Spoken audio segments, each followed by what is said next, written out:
Ini kan point ni Aloma service ngalon.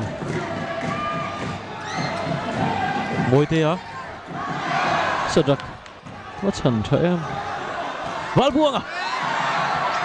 Let's hand dik zel. Lai contact placing le captain boy side đâu lo. Bal buang à. Biak buang. Van na chin em. Well safe. Site ya. Easy ball thena. Cross ball tra. Set tra. Lal mama. Moite ya. Ai van huk luôn ni em kha chu. Sagar. Placing. Là chăn thấu mấy à. Moite ya. Anh let's hand zel. Captain boy side đâu. Let's hand fu zel. High ball ạ. Fabian. Anh hút luôn dấu ta lâu. Là lung hè mà.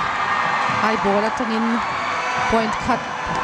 Hòn hôn lẽ anh in khó ra hòn bột dao chầu lẽ ta đừng khang nốt lamin.